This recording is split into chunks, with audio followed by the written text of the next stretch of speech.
Chat. I am Bonnie, lead vocalist for Innocence Torn. And I am James Freemuth, lead guitarist and janitor for Innocence Torn. And I am Tanner, the Banana, lead escort for Innocence Torn. And our special guest tonight, you guys, I am so stoked about this. We have the one, the only Ivan Prume with us, formerly of White Zombie and now of Boundless Joy. Hey, welcome. What's happening? How are you? I'm good. How you guys doing? We are doing well, actually. We're kind of just getting some downtime before our big... We have quite a few dates going on. So, you guys are busy? Busy. This summer is going to be, this whole year is really busy for us. How about you? What are you up to? Oh, just we've been playing some shows. We did the Winterfest thing. That was fucking fun. That was fun. And I'm sorry I missed your set. I couldn't be there. We played the night before.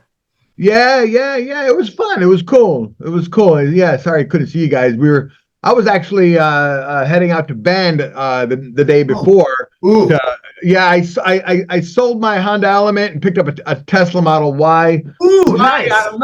No, just kidding.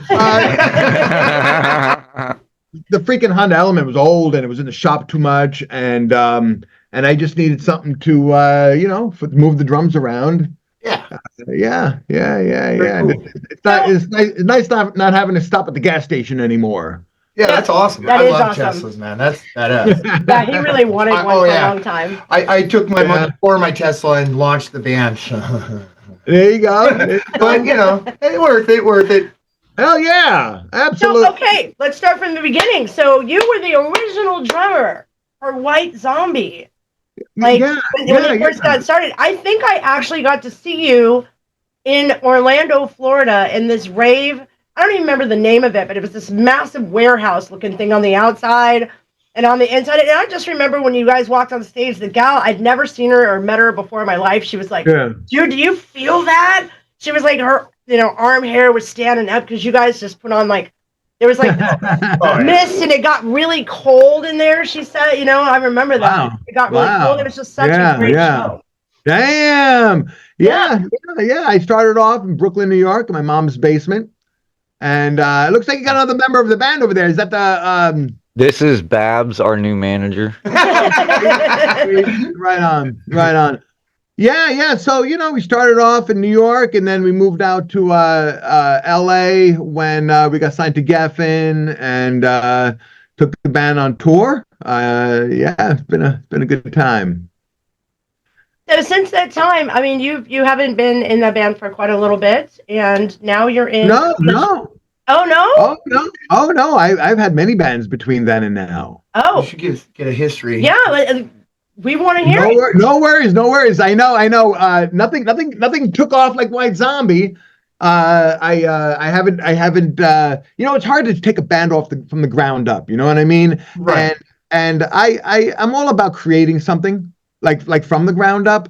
And I got offers to play some bands, but the bottom line is if I don't feel the vibe, I don't want to do it.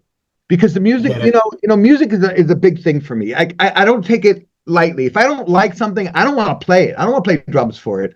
So, that kind of held me back in some ways because, when you have some really talented people and bands that have, to me, it's not about being huge. It's about being good, being real. Yeah. You know what I mean? It's about being yourself. If I'm not myself, then I'm unhappy. It's like, I don't want, you're not lying to anyone except yourself. You know what I mean? Like if you're playing something that is not from your heart, that's an important thing. And so I went through a lot of bands until Boundless Joy. And after White Zombie, I had a band called Anchor. It was kind of like a helmet type of heavy. Oh, cool. kind of, just driving. And then after that, I put together a band called Healer. Actually, I played with a band before that called Society One, which I don't need to get into details with that. And then with Healer, it was that was something my creation. Society One was a band that I just kind of joined, and because I knew the guys were cool, that was playing. Sin from Ministry was in the band, and Karen. I love Sin, man. That guy's awesome. He's such a nice guy. Yeah, we actually have a podcast with him. Yeah. Here, this next weekend. Oh yeah. Yeah, we actually met him in the Rainbow Room. Down in we've been in contact ever since. Yeah. He's just the coolest guy. I mean, yeah, he is. He really is. And so the band Healer, it was just my brainchild from the ground up, and it has the violinist actually from Cirque du Soleil. He's playing with Mystere right now in Vegas. Cool. And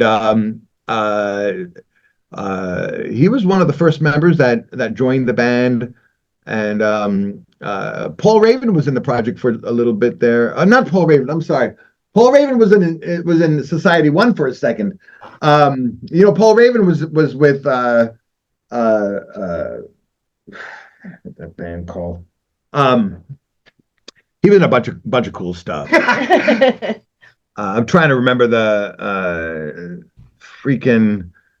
But he was with Prong a little bit. Oh shit! I know what you're talking about. Yeah, very. Yeah. He was on the Cleansing record and Rude Awakening, and Killing Joke. That was the big band he was with. I mean, Killing Joke was like freaking yeah. And but with Healer, we had Scott Von Helt on singer, guitar player. He played with some of the members of Korn. Yeah, after Healer. But that the music from Healer was like a Middle Eastern heavy metal thing, and so it was very different. This was around 2003 to 2005, 6. We just released one record, and then there was a bunch of other bands between Anchor and Healer that just like floating around kind of thing. And then after Healer, what happened with Healer is the industry didn't really know what to do with us. We were just too different. But the music was really insane. Yeah, I was doing a lot of percussion and drums, double bass, kind of wide variety of stuff with that. And then the band fell apart. Martin got picked up for Vegas, Cirque du Soleil again, and when the industry, being in the music business, is kind of a pain in the ass sometimes. Right. There's not really much support for new bands. There's you got to earn your. It's harder.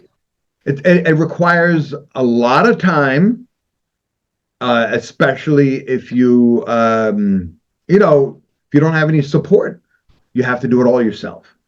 And since Healer, I had the band Creep with a K, Creep, and that was pretty awesome. We released the record, and with a lot of these bands, pretty much all of them, I produced them myself, engineered, mixed out of my own studio. Are you still doing the studio? Oh yeah. I had Burning Sound Studio start off in LA, and one of the big records that I'm proud of is the Healer record.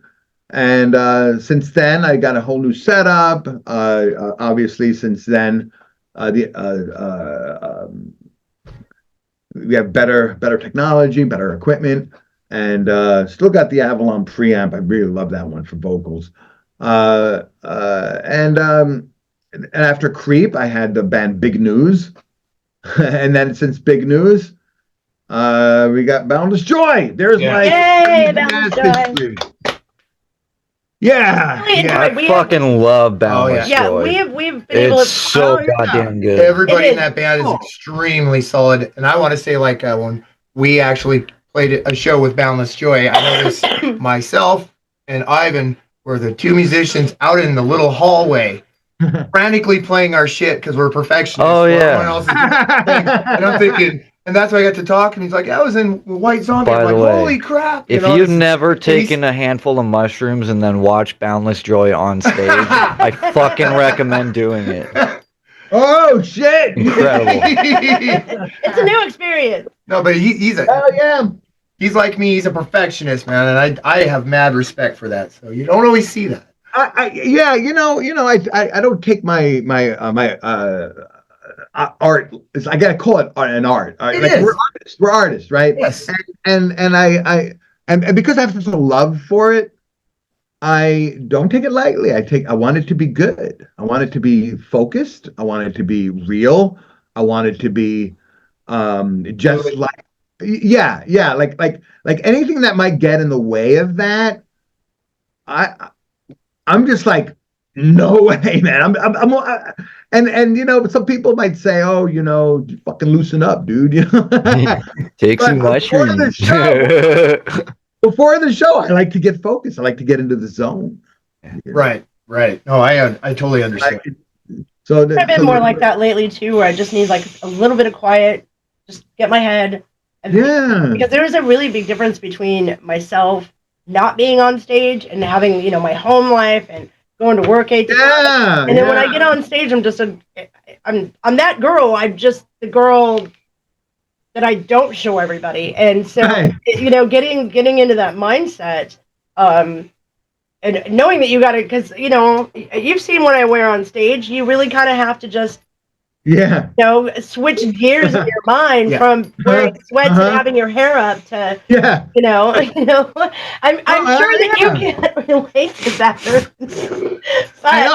I gotta put my hair up too. I put it in a bandana. I keep sweat off my eyes. You know what I mean? Or I just get used to being on stage mode all the time, so no transition. Yeah. Yeah. Oh boy. Yeah, well, I gotta tell you, I love sharing the stage with you guys. You guys are awesome. thank you. Yeah, Awesome. You guys I think we have so much fun when everybody's done and we get off stage.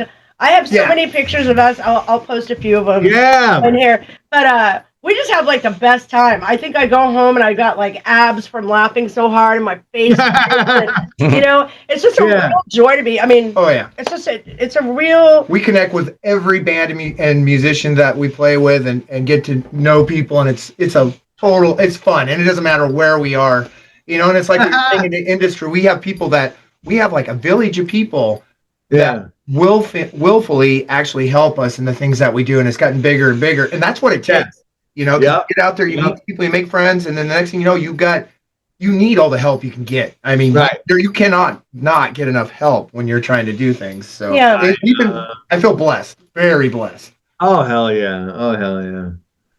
So I mean, what were your influences? What got you into music, or were you just born that way?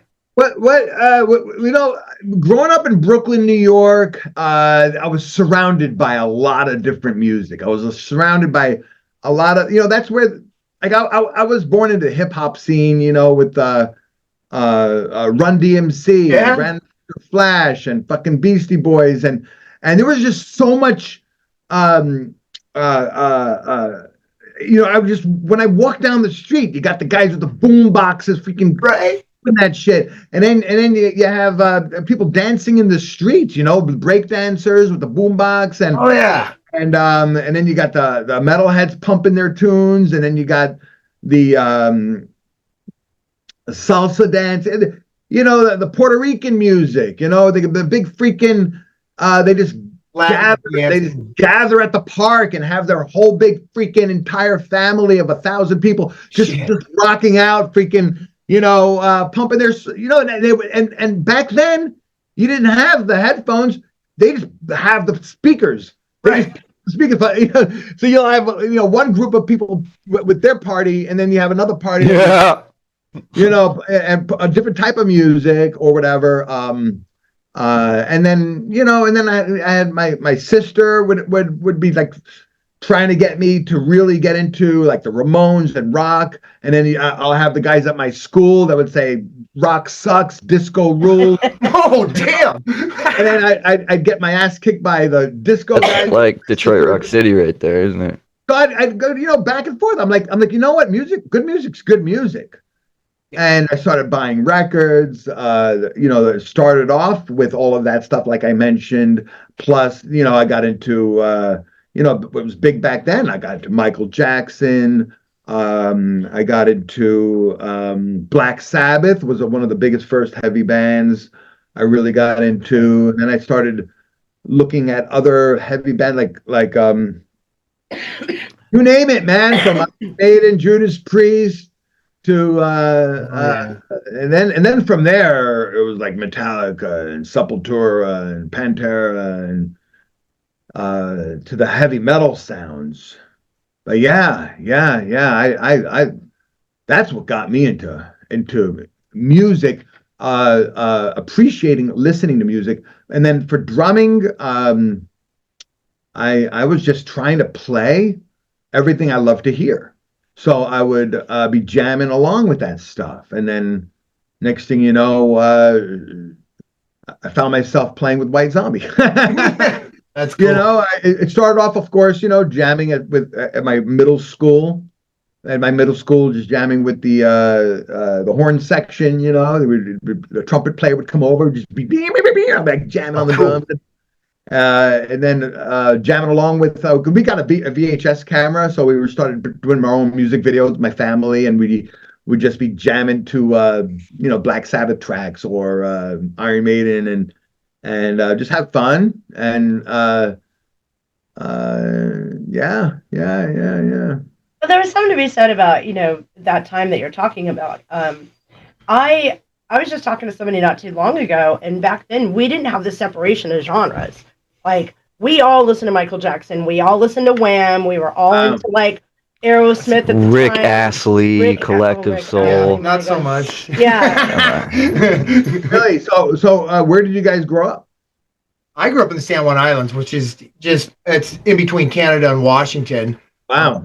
And it was just loaded with music. I was listening and actually saw Megadeth when they first came out on the scene. He had left Metallica at a high school auditorium with Alice Cooper. Their PA system blew out, and I got to see it ground up. It was so cool. But I came down here a couple years later, and nobody even knew who they were. And I'm like, what? You know, so I turned a lot of people onto Megadeth and Metallica and Raven, SOD, and because I'd already gone through my Motley Crue, Iron Maiden phase. So I was kind of like, you gotta check this out. For some reason, Canada had everything first, you know, so it was great for me. I actually went to high school with one of the guitarists from Lamb of God. Never.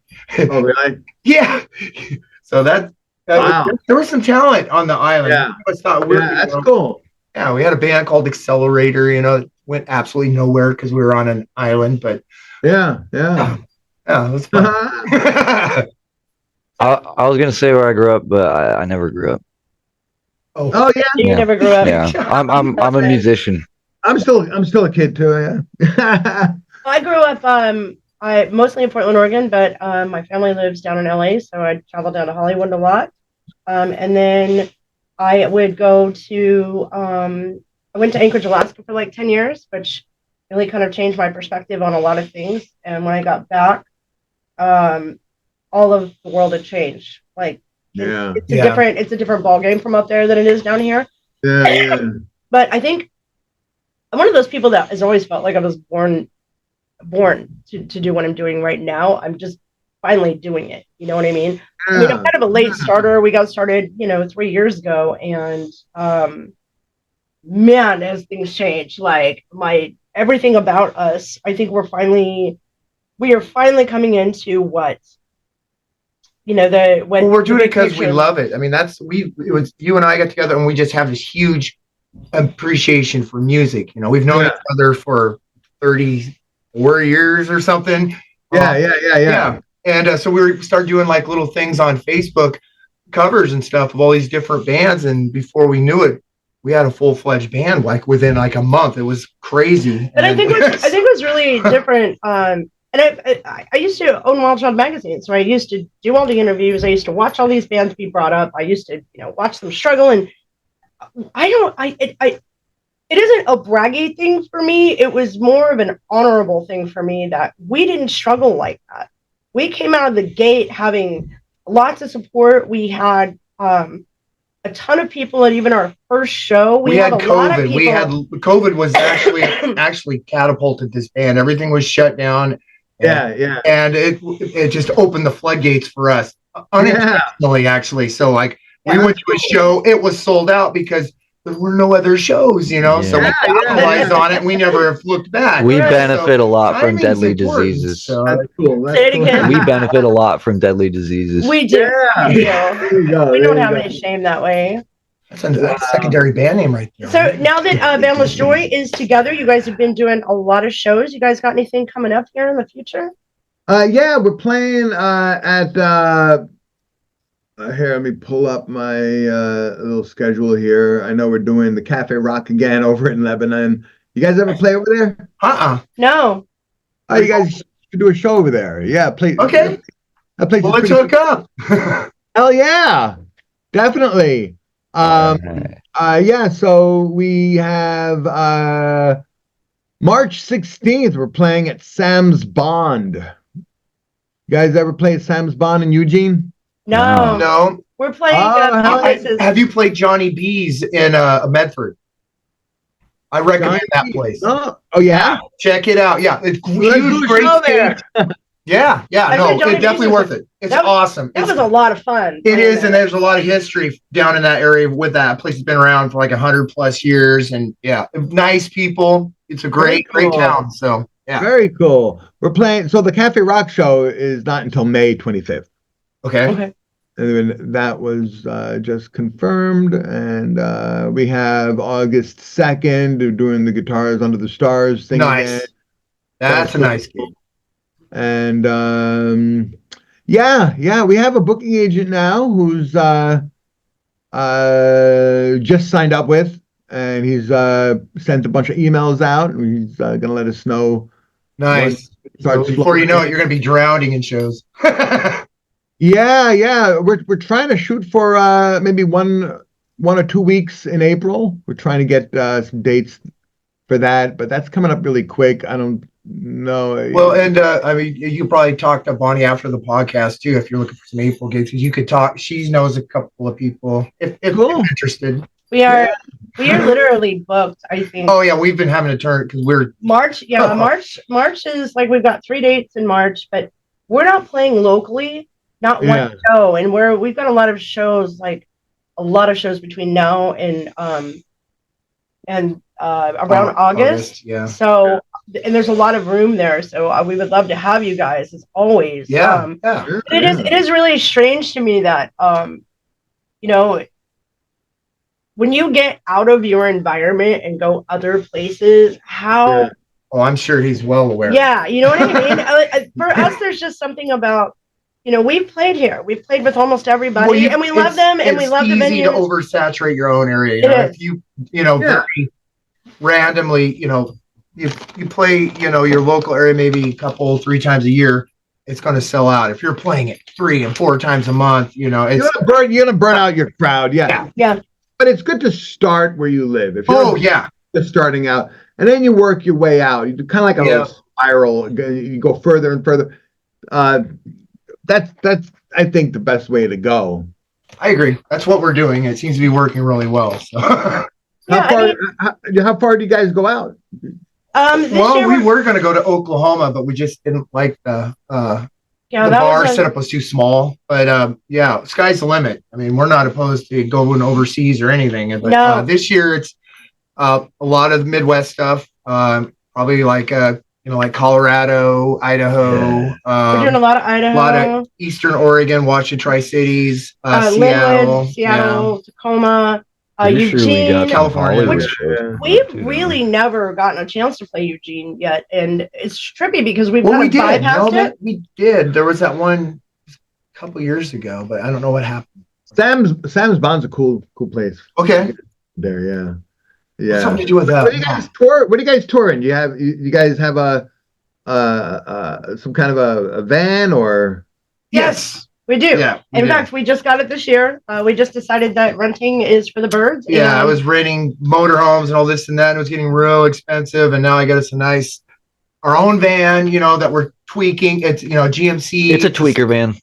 Yeah, it's a candy van. It's what it is. What year is it? What year is it? But it's been really. A band. It's an old ass GMC. It is. Grounded. But at the same time, too, each of the band members have put time into it. So, it's got like panels on the inside, and we've all kind of, we're all still working on it. But it gives us the sense of like a little bit more security about, being able to, when we want to go, we can go. Yeah. And we know that things are secure. It also, allows for, if depending on where we're at, somebody to actually sleep in the van instead of us taking our equipment into a hotel room, which we've done. Very doable.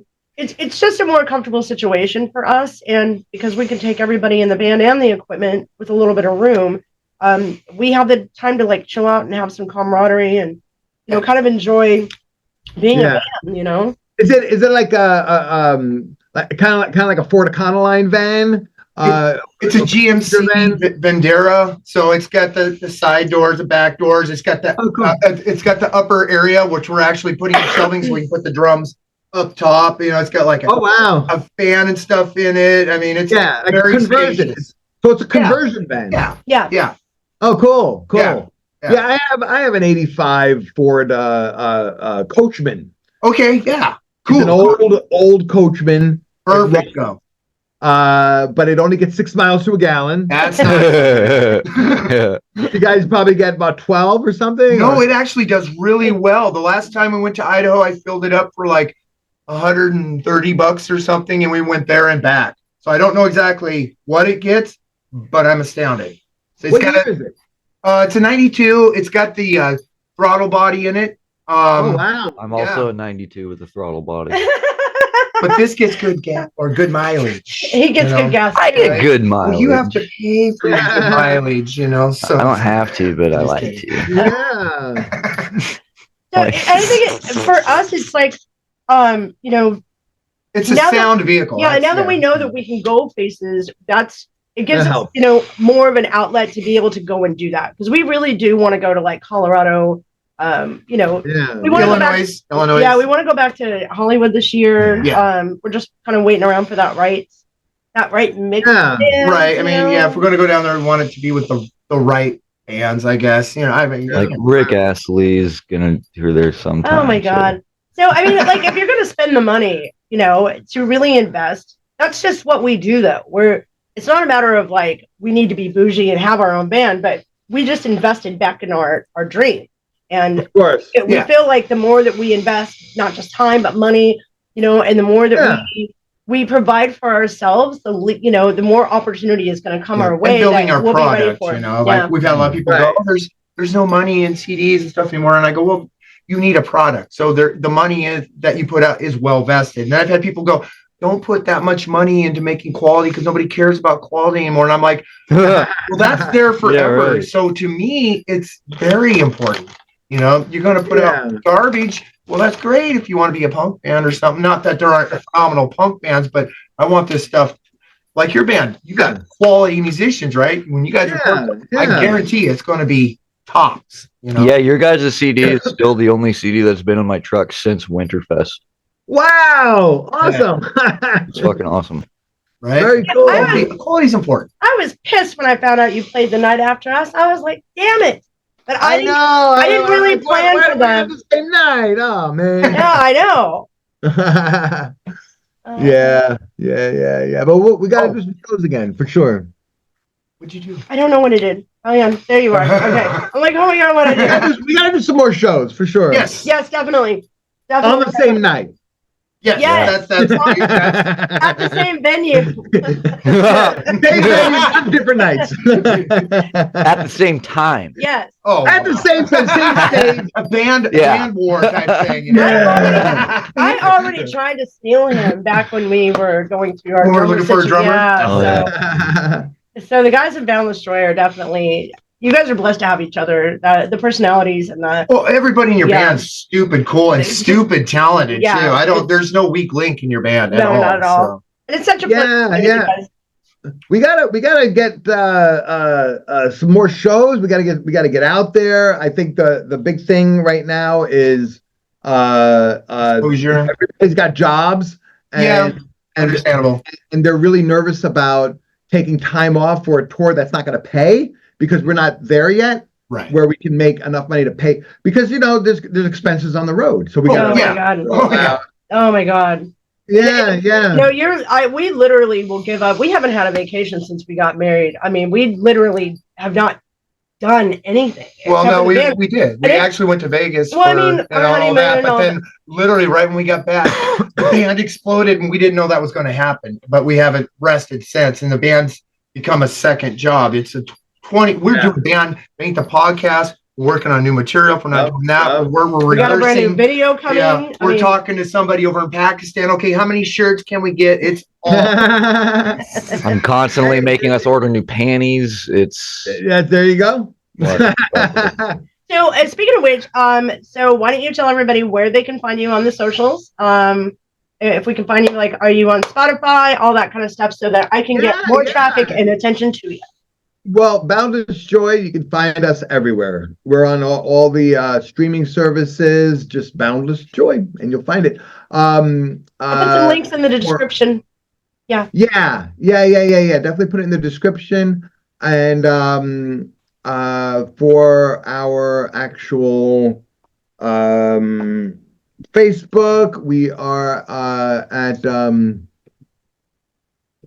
let me go there. So it's just facebook.com/Boundless Joy Band. Okay. Perfect. And then for Instagram, it's something like that. I think it's like at Boundless Joy or something like that. Yeah. And then we have a website, Boundless-Joy. We're right now it's piggybacking off of my recording studio, Burning Sound Studios. But we got a new website. We're working on putting it together, and it's going to replace it, and it's going to be right now it forwards to the Burning Sound Studios page. So we got I got one page on that site, but you can still go to boundless-joy.com. Okay, perfect. So thank you so much for coming and hanging out and chatting with us. And thank you for having me on the show. Yes. And I'm hoping that, here in the future we can, somehow get back to being on the same stage again because you guys are so much fun. You guys are so much fun too. Oh, thanks. So maybe next time we'll talk a little bit more. Next time I can get you on, we'll talk a little bit more about your recording studio because I think that's a different kind of world than what you're seeing on stage. Yeah. So well, from all of us at Innocence Torn, we love you guys. We hope that you guys, we already know, you guys are just blowing stages away everywhere you go, laying waste to, people's guts and smiles and, and you really do bring a Boundless Joy to the stage. The local scene loves you. You guys are being talked about. You guys are definitely making your mark, which is, that's you guys deserve it. You guys are very, very good. So. Thank you so much. All right. Thank you so much for coming. You take care of yourself. Bye. Oh, yeah. All right. Take care. Thank you. You too, honey. Bye-bye. Take care. Bye-bye. Thank you all for joining us on this band chat. We hope you guys had a really great time. I know we did. Stay tuned next week while we sit down with Sick April. You guys aren't going to want to miss this. Don't forget to like, share, subscribe. Let's go!